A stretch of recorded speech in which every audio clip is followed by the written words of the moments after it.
اور لیڈر بننے کی کوشش کرتا ہے، وہ چاہے گھر کا بڑا بھائی ہو، وہ چاہے گھر کا سربراہ ہو۔ جواب دیا کہ مجھے اس شخص میں لیڈرز کی کوالٹیز نظر آ رہی ہیں، اور یہاں سے اگلا سٹاپ بھی 20 منٹ کی دوری پر ہے، چنانچہ ہم سب کی زندگی خطرے میں ہے۔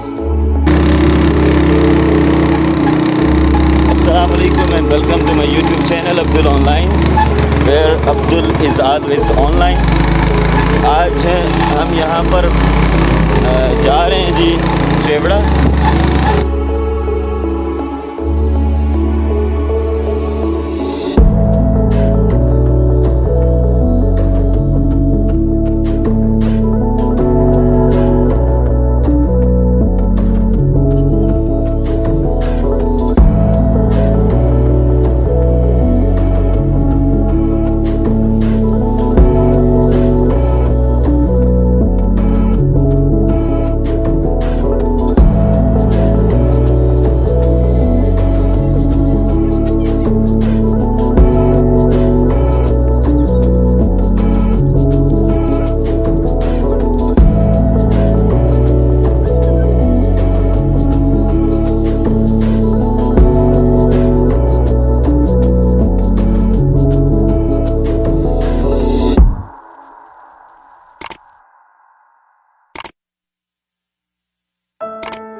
السلام علیکم and welcome to my YouTube channel Abdul Online where Abdul is always online۔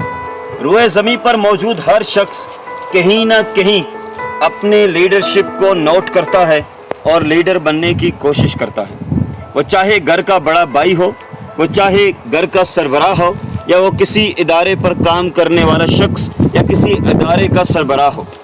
آج میں آپ سب کے سامنے ذکر کروں گا ان لیڈرشپ کی کوالٹیز کا جو نیلسن منڈیلا نے پیش کی تھی۔ میں 8 کی 8 بتائی گئی کوالٹیز تو نہیں بتا سکوں گا، ہاں مگر ایک آپ کے ساتھ شیئر کروں گا اور ایک نیلسن منڈیلا کا بہترین واقعہ اسی حوالے سے بیان کروں گا۔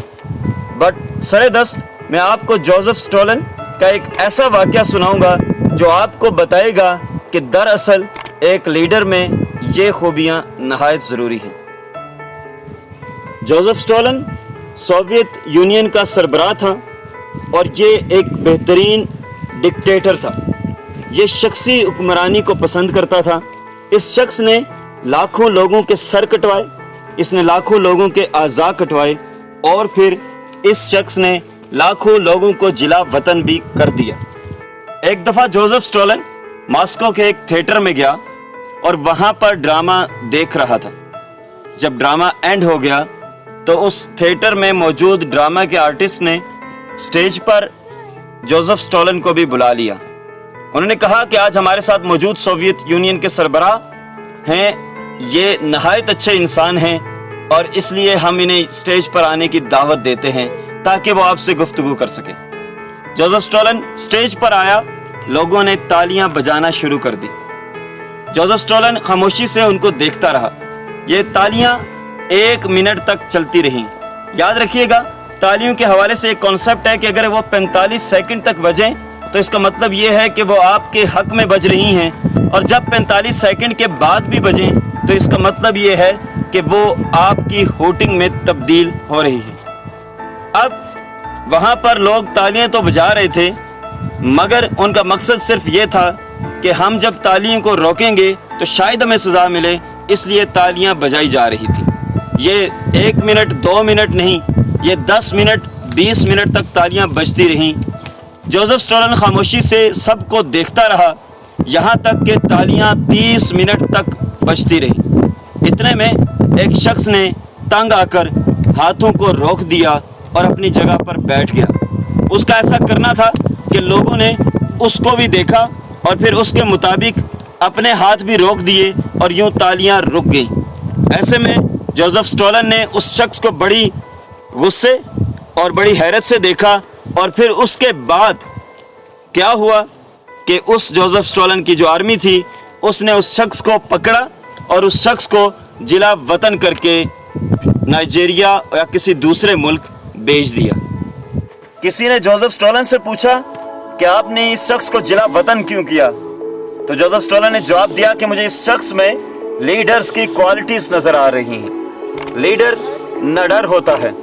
इसने इस बात से डरे बगैर कि मैं इसके साथ क्या रवैया करूंगा, हाथों को तालियां बजाने से रोक दिया। उन्होंने ये भी कहा कि लीडर की एक और क्वालिटी ये भी होती है कि जब लीडर कोई काम करता है तो दूसरे उसकी पैरवी करते हैं। और यहाँ पर भी ऐसे ही हुआ कि जब इस शख्स ने अपने हाथ रोके तो पूरे हाल ने अपने हाथ रोक दिए। वो ये समझता था कि मेरे यहाँ पर होते हुए कोई दूसरा शख्स लीड ना करे और लीडर ना बने, इसलिए मैंने इसको जिला वतन कर दिया।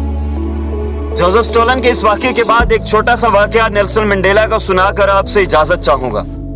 एक दफ़ा नेल्सन मंडेला अपने इलेक्शन कैंपेन में एक जहाज़ पर बैठा एक जगह से दूसरी जगह जा रहा था कि रास्ते में उसके साथियों को यह खबर हुई, पायलट ने बताया कि जहाज़ का एक इंजन फेल हो गया। अब ये बात सुननी थी कि नेल्सन मंडेला के तमाम साथी परेशान हो गए, वो हक्का बक्का रह गए जब उन्होंने देखा कि नेल्सन मंडेला बिल्कुल खामोश आराम से अखबार पढ़ रहा है। ऐसे में उन शख्स ने नेल्सन मंडेला को झिंझोड़ा और उनको बताया कि जिस जहाज़ पर हम बैठे हैं इसका एक इंजन फेल हो चुका है और यहाँ से अगला स्टॉप भी 20 मिनट की दूरी पर है, चनाचा हम सब की ज़िंदगी खतरे में है। नेल्सन मंडेला ने उनकी बात सुनी, उस पर थोड़ी सी मुस्कुराहट दिखाई और फिर उसके बाद दोबारा अखबार पढ़ने लगे। वो आराम सुकून से स्टॉप पर पहुंचे। ये जिक्र कर रहा है वो शख्स जिसने नेल्सन मंडेला की ऑटोबायोग्राफी लिखी है। वो कहता है कि जब मैं वहां पर पहुंचा तो उसके बाद मैंने नेल्सन मंडेला से कहा कि क्या जब आपको बताया गया कि जहाज का एक इंजन फेल हो चुका है तो उसके बाद आपको डर नहीं लगा? ऐसे में नेल्सन मंडेला ने जवाब दिया कि आज मैं जिंदगी में सबसे ज्यादा डरा हूं और मैं अगर अपना डर आप सबको शो कर देता तो ये बहुत मुमकिन था कि आप सब लोग भी वहां पर मेरे डर को देखने के बाद हार्ट अटैक जैसे खतरे में मुब्तला हो जाते। ऐसे में उस शख्स ने पूछा कि फिर आपने अपने डर को शो क्यों नहीं किया? तो नेल्सन मंडेला ने जवाब दिया कि जब मैं लीडर बन रहा था तो मैंने ये कहा था कि याद रखना नेल्सन, अब तुम लीडर बन चुके हो और लीडर में लीड की क्वालिटी होनी चाहिए, इसमें डर की क्वालिटी कम से कम होनी चाहिए। चनाचा कोई शख्स भी अगर लीडर बनना चाहता है तो उसे अपने अंदर के डर को ख़त्म करना होगा, क्योंकि लीडर लीड करते हैं ना कि डर को फॉलो करते हैं। आज आपके सामने नेल्सन मंडेला की बताई गई 8 लीडरशिप के असूलों में से एक असूल बहादुरी यानी डर का ना होना या जुर्रत का होना शो किया है। आज मैं यहाँ पर चेवड़ा में मौजूद था और यहीं पर मैंने ये वीडियो बनाई है। अल्लाह ताला आपका हामी व नासिर हो। मेरे चैनल को सब्सक्राइब कीजिएगा, इस वीडियो को लाइक, कमेंट और शेयर कीजिएगा। Thank you very much. अल्लाह हाफिज़।